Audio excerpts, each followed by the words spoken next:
The rain fell steadily on that autumn evening in 1992, but the warmth inside Mrs. Thompson's corner store lit up the neighborhood like a beacon. For 30 years, her small grocery had been more than just a business. It was the heart of the community. But on this particular night, as she struggled to push her heavy metal shutters closed, she didn't expect that a simple act of kindness would ripple through generations and change countless lives. A young man in a drenched hoodie appeared from the shadows. Mrs. Thompson's fingers tightened around her keys. The news had been full of stories about robberies in the area, but something in his eyes made her pause. They weren't threatening. They were tired, almost defeated. He wasn't there to cause trouble. He was running from it. What happened next would challenge everything people thought they knew about trust, prejudice, and the invisible lines that divide us.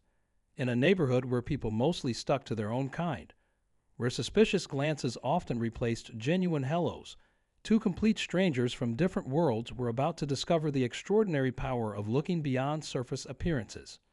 The story spread through the city like wildfire, first as whispers in church pews, then as conversations in coffee shops, and finally as headlines in the local paper. But nobody knew the whole truth. Not about the secret Mrs. Thompson had been keeping for decades.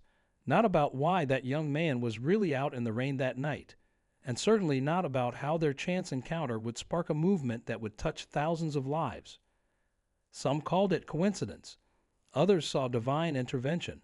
But in the weeks that followed, as protest signs filled the streets and tensions rose across the city, this unlikely friendship would become a symbol of hope in a time of division. Their story would inspire others to question their own prejudices and reach across the barriers they'd built around their hearts. Sometimes, Mrs. Thompson would later tell reporters, her wise eyes twinkling with both joy and sadness, it takes just one moment of trust to wash away years of fear. But that trust would be tested in ways neither of them could have imagined. As summer turned to fall and their simple act of kindness turned into something bigger than themselves, they would face challenges that would shake their faith in everything they believed. This is more than just another feel-good story about overcoming differences. It's about the raw courage it takes to stand up against generations of mistrust. It's about the quiet heroes who choose love over fear, day after day, even when nobody's watching. And most importantly, it's about how real change doesn't always come from grand gestures or loud proclamations. Sometimes it starts with something as simple as holding a door open on a rainy night. But before we dive deeper into their journey, there's something you need to know about what happened the following morning. Something that would test not just their newfound bond, but the very fabric of their community. As the sun rose over the city that day, neither of them could have predicted how their lives would change forever, or how their simple act of compassion would ignite a movement that would touch hearts across the nation. The security camera footage from that night tells only part of the story. The real truth, the part that would change everything, was about to unfold in ways that would leave their city forever transformed. And it all started with a choice, to either close that door or to open their hearts to the possibility that sometimes the most profound connections are found in the most unexpected moments. The security footage showed more than just two strangers meeting in the rain. In those grainy black and white frames, you could see Mrs. Thompson's shoulders relax as she listened to the young man speak. You could see her reach into her pocket, pull out her phone, and make a call. But what the cameras didn't capture was the weight of history pressing down on that moment. A history that had taught both of them to be wary of trust, especially trust that crossed the lines society had drawn. Mrs. Thompson had seen her neighborhood change over the decades.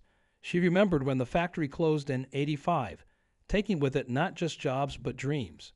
She watched families struggle, proud people who'd never asked for help before standing in line at food banks. She kept a notebook behind her counter, filled with names of people she'd let run tabs when times were tough.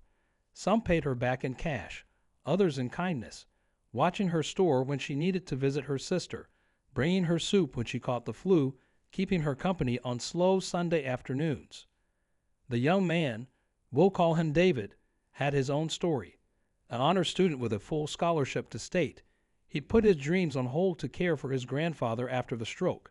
He worked 2 jobs, rushing between the hospital and his night shifts, trying to keep his grandfather's house from foreclosure. That rainy night, he just received news that would either save them or break them completely. But fate had other plans. What happened next would reveal how deeply the roots of prejudice ran in their city. The morning after their encounter, Mrs. Thompson opened her store to find something that made her blood run cold. The details of what she discovered wouldn't become public for weeks, but it sparked a chain of events that forced everyone in the community to take sides. Some doors closed, others opened, and in the midst of it all, an unlikely alliance began to form. Local businesses started receiving anonymous letters. The contents remained sealed in police evidence, but their impact rippled through the community like stones dropped in still water. Old friends stopped speaking to each other. Families found themselves divided across dinner tables. The tension was a living thing, breathing in the spaces between hello and goodbye, growing in the silences that stretched longer with each passing day. But underneath the surface, something else was growing too. It started small. A group of high school students gathering in Mrs. Thompson's store after class, sharing stories and dreams over hot chocolate. They came from different backgrounds, different neighborhoods, different worlds. Yet there they were, learning to see beyond the labels society had given them, discovering that their differences made their connections stronger, not weaker. David's grandfather, watching from his hospital bed as the story unfolded on the local news, recognized something in Mrs. Thompson's face that brought him back 60 years, to a time when he'd made a choice of his own, a choice that had been buried in family history until now. The truth he carried might explain everything, or it might unravel the fragile bonds just beginning to form. As summer faded into fall, the city held its breath. Something was building. You could feel it in the air, see it in the way people lingered a little longer in conversations with strangers, hear it in the questions children started asking their parents at bedtime. But beneath this quiet revolution, darker forces were at work. Someone wanted to ensure that some stories stayed buried, that some bridges remained unbuilt. And then came the phone call that would change everything. At 3 a.m, Mrs. Thompson's phone rang. The voice on the other end had an offer, one that would force her to choose between protecting her own legacy and standing up for what she knew was right. The caller's words echoed in Mrs. Thompson's mind long after she'd hung up the phone. Some stories from the past should stay there. She recognized the voice. It belonged to someone who'd been a pillar of the community for decades, someone whose family name adorned buildings downtown. The offer was simple but devastating. A chance to sell her store for triple its value, enough to retire comfortably, to never worry about money again. All she had to do was stay quiet about what she discovered in those old photographs hidden in her store's basement. David found her the next morning, still sitting at her kitchen table, the morning light casting long shadows across scattered newspaper clippings from 1962. His grandfather had finally begun to talk, sharing pieces of a story that had been silenced for too long. The truth was there in black and white, proof that the division in their city wasn't natural or inevitable. It had been carefully engineered, written into property deeds and loan applications, whispered in country club meetings and city hall backrooms. The high school students who'd made Mrs. Thompson's store their after-school haven noticed something was wrong. They saw how she jumped at sudden noises, how her hands trembled when the bell above the door chimed. They watched as anonymous cars drove slowly past the store, their tinted windows reflecting the autumn sun. But instead of driving them away, the tension drew them closer together. They started taking shifts, ensuring someone was always there during store hours, their presence a quiet declaration of solidarity. Word spread through social media, though not in the way anyone expected. Someone had leaked parts of the story, carefully selected fragments that painted a different picture, one that threatened to tear apart everything Mrs. Thompson and David had built. The comments section filled with voices from both sides, the discourse growing more heated by the hour. But it was the silence from certain community leaders that spoke the loudest. David's grandfather, watching from his hospital room, recognized names in the old photographs that matched the signatures on his rejected loan applications from decades ago. The same families still held power in the city, their influence flowing through campaign contributions and zoning board decisions. He tried to warn David, but his words were cut short by another stroke, leaving him unable to speak just when his voice was needed most. The pressure built as the fall festival approached, an annual tradition that had always brought the community together, but now threatened to become a flashpoint. Mrs. Thompson received more calls, each one less subtle than the last. David lost his job at the hospital under mysterious circumstances. The students who gathered at the store found their college applications mysteriously delayed. Yet still they came, their numbers growing, their determination strengthening in the face of opposition. Then came the night of the storm, not just any storm, but the kind that makes people remember where they were when it hit. The power went out across the city, plunging neighborhoods into darkness. In the store's basement, Mrs. Thompson and David worked by flashlight, racing to save documents and photographs from rising water. That's when they heard the breaking glass upstairs. Through the darkness came footsteps, multiple sets, moving with purpose. Mrs. Thompson clutched the metal box containing 60 years of secrets, her heart pounding so loud she was sure they could hear it. David's hand found hers in the darkness, squeezing once, twice, 3 times. A signal, a choice. Above them, voices murmured, drawers opened and closed, papers rustled. They were looking for something specific. Mrs. Thompson thought about the caller's offer, about David's lost job, about his grandfather fighting for life in the hospital. She thought about the students who'd made her store their sanctuary, about the trust they'd placed in her, about how some moments demand more courage than we think we possess. The beam of a flashlight pierced the darkness at the top of the basement stairs. Footsteps creaked on the first step, then the second. Mrs. Thompson's fingers tightened around the metal box as she realized the next few minutes would determine not just their fate, but the future of their community. Some truths demand to be told, no matter the cost. The question was, were they ready to pay the price? The flashlight beam wavered at the bottom of the stairs, and for a moment, time seemed to freeze. Then a familiar voice called out softly, "Mrs. Thompson, are you down here?" It was Officer Sarah Chin, who'd been stopping by the store for coffee every morning for the past 15 years. But before relief could fully settle in, heavy footsteps thundered across the floor above. The real intruders had arrived. Officer Chen quickly ushered them behind a stack of old produce crates, her whispered explanation stunning them both. She'd been working undercover for months, investigating a string of suspicious property acquisitions across the city. Small businesses, mostly family-owned, mostly in areas marked for redevelopment, had been pressured to sell under circumstances that were too similar to be coincidental. Mrs. Thompson's store wasn't just a random target. It was the key to exposing decades of systematic displacement. The metal box in Mrs. Thompson's hands suddenly felt heavier. Inside weren't just photographs and documents from 1962. There were records her father had kept, proving that the city's biggest urban renewal project had been built on a foundation of forged signatures and falsified surveys. The same family names appear again and again, gathering wealth and power with each forced sale, each relocated community. A crash upstairs made them all jump. Through the ceiling, they could hear someone saying, "The old lady's got to have those papers somewhere. The boss wants this wrapped up before the city council meeting tomorrow." The sound of shattering glass and splintering wood followed. They were destroying the store, making it look like a robbery gone wrong. But what the intruders didn't know was that David had already scanned every document, every photograph, every handwritten note. The files were uploading to a secure server even as they searched, shared with trusted journalists and civil rights attorneys across the state. The students who'd made the store their second home had insisted on it, teaching Mrs. Thompson about cloud storage and encryption while sharing stories about their family's own struggles against displacement. Then David's phone buzzed, a text from the hospital. His grandfather had woken up, and he was asking for the district attorney. Turned out he'd been more than just a witness to the events of 1962.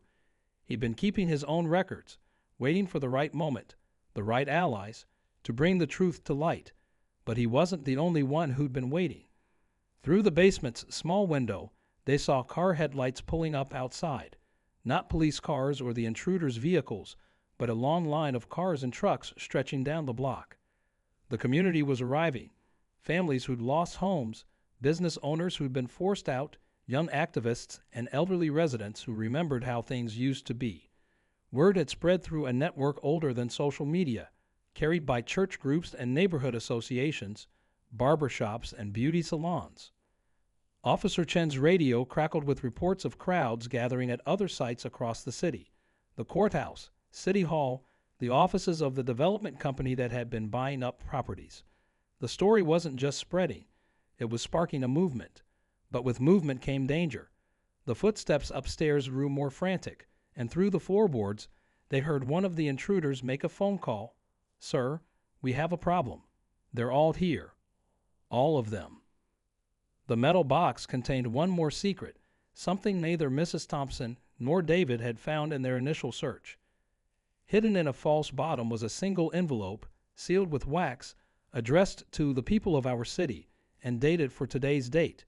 As Mrs. Thompson broke the seal, her hands trembling, she realized that her father had seen this moment coming.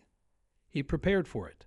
The question was, were they ready for what the letter would reveal? Upstairs, the intruders were now trapped between an awakened community and their own desperate mission. The storm continued to rage, power still out across most of the city, but phone cameras were lighting up the darkness, documenting everything. Then, through the rain and thunder, a voice on a megaphone cut through the night. "This ends now." It was a voice they all recognized, someone they never expected to be an ally, someone whose next words would change everything. The voice on the megaphone belonged to Michael Richardson II, grandson of the very developer who'd orchestrated the neighborhood's original displacement in 1962. He stood in the rain, surrounded by community members, his tailored suits soaked through. "My grandfather was wrong," he continued, his voice carrying across the crowd. "And I've spent the last 6 months gathering evidence to prove it." Inside the store, the intruders froze. Through the basement window, Mrs. Thompson, David, and Officer Chen watched as Richardson held up a USB drive glinting in the beam of dozens of foam flashlights. The evidence he'd gathered wasn't just about the past. It detailed current plans to force out hundreds more families under the guise of urban renewal, using the same tactics that had worked 60 years ago. But Mrs. Thompson's father's letter revealed something even Richardson didn't know. The original deeds to much of the disputed property had never actually been transferred. The sales had been recorded, but never legally finalized because of a technical detail her father, a former court clerk, had discovered and quietly exploited. He found a way to insert a clause that would invalidate the transfers if evidence of coercion ever came to light. Upstairs, the intruders were making their way down to the basement, but they weren't alone. The students who'd made the store their sanctuary had slipped in through the back entrance they'd been using for months. They moved silently in the darkness, using their phones to document everything, live streaming to thousands who were now watching events unfold in real time. David's phone lit up again. Another message from the hospital. His grandfather had managed to write something down. Coordinates. They led to a safety deposit box in the old bank building downtown, one that hadn't been opened since 1962. Inside was a recording, made the night before Mrs. Thompson's father discovered the legal loophole of a conversation that would shake the city's power structure to its core. The basement door burst open, flooding the space with flashlight beams, but the intruders found themselves face to face with not just their intended targets, but a dozen witnesses, phones raised, recording everything. Leading them was Richardson, who'd made his way inside with Officer Chen's backup. "My grandfather confessed everything to me before he died last month," he announced. He couldn't live with the guilt anymore. Mrs. Thompson opened her father's letter and began to read aloud, her voice growing stronger with each word. It wasn't just a letter. It was a roadmap for healing, detailing how the community could legally reclaim what was taken, how the wrongs of the past could be made right. Her father hadn't just preserved evidence. He created a pathway to justice that had been waiting 60 years to be discovered. The intruders lowered their flashlights, realizing they were now part of a much bigger story than they'd imagined. Outside, the crowd had grown larger, and as if on cue, the power flickered back on. The store's lights illuminated faces of all ages, all backgrounds, united in a moment of long-awaited justice. But the real surprise came from David's grandfather. The coordinates hadn't just led to a recording. They led to proof that the city's biggest charitable foundation, set up by the displaced families in the 1960s, was the legal heir to most of the disputed properties. The foundation had been quietly accumulating resources for decades, waiting for this exact moment. Now, with the truth exposed, they had the means to help rebuild what had been torn apart. Richardson stepped forward, holding out the USB drive to Mrs. Thompson. "This was never about just one store or one neighborhood," he said. "It was about choosing what kind of city we want to be." As she reached for it, her fingers brushing against his 60 years of division began to crumble. The storm outside was beginning to clear, but something else was gathering strength, a movement built on truth, justice, and the power of choosing to do what's right, even when it comes at a personal cost. As the sun rose over the city the next morning, its light fell on something new, people from all walks of life, working together to rebuild not just Mrs. Thompson's store, but the bonds that should have connected them all along. Yet even as the community celebrated its victory, Mrs. Thompson noticed something in the last line of her father's letter, a postscript written in fading ink. "When you find the second box, the story, it seemed, wasn't quite over. It was just beginning to unfold in ways none of them could have imagined." 1 year later, Mrs. Thompson's store looks different, but its heart remains the same. The wooden shelves her father built still line the walls, though now they're filled with not just groceries, but books about local history. The basement has been transformed into a community center where students gather after school to learn about civic engagement and social justice from volunteers who lived through the city's transformative moments. The second box mentioned in her father's letter was found exactly where he said it would be, behind the cornerstone of the old courthouse. Inside were detailed plans for affordable housing projects he designed with a group of architects back in 1962, dreams that never had the chance to become reality. Today, those very plans serve as blueprints for the Community Trust's newest development project, breaking ground where vacant lots once stood as testament to decades of neglect. David's grandfather recovered enough to see his grandson graduate from college, watching with pride as David accepted his diploma while wearing a tie clip that had belonged to Mrs. Thompson's father. The two families, once separated by artificial barriers, now share Sunday dinners where stories flow as freely as coffee, and the past serves not as a source of pain, but as a lesson in resilience and hope. Michael Richardson, IE, didn't stop with just exposing the truth. He transformed his family's development company into a nonprofit focused on equitable urban renewal, working alongside community leaders to ensure that progress doesn't come at the cost of displacement. The intruders who tried to silence the truth that night, they chose to cooperate with authorities, their testimonies helping to dismantle other schemes across the state. Officer Chen received a promotion and now heads a new division dedicated to investigating housing discrimination and property fraud. But she still stops by the store every morning for coffee, joining the regular crowd of students, activists, and neighbors who've made the place their second home. The conversations that happen there have sparked similar movements in other cities as people realize that healing old wounds requires more than just acknowledging the past. It requires active work to build a different future. The students who helped protect the store that night have become leaders in their own right. They've started a youth advocacy program, teaching others how to research property records, understand zoning laws, and use social media to mobilize communities. Their work has already prevented 3 attempted land grabs in neighboring districts. Mrs. Thompson still keeps the metal box in her office, but now it's joined by newer documents, photographs of groundbreaking ceremonies for affordable housing projects, letters of thanks from families who found homes in the new developments, newspaper clippings about successful community initiatives. The story these documents tell isn't just about overcoming division. It's about what becomes possible when people choose to see each other's humanity. And that second box, its contents led to more than just housing plans. Hidden within its papers was a message that connected dozens of other communities across the country, each with their own stories of division, resistance, and eventual healing. As Mrs. Thompson often says now, some wounds take generations to heal, but every act of compassion, every choice to stand together instead of apart, brings us closer to the community we were always meant to be. Today, The store's old sign has been replaced with a new one that reads Thompson and Friends Community Market, but locals just call it home. It stands as a reminder that the bridges we build between hearts are the strongest foundations any community can have. As the sun sets on another day, casting long shadows through the store's windows, the laughter of children playing outside mingles with the conversations of elders sharing wisdom, creating a symphony of hope that echoes far beyond these walls.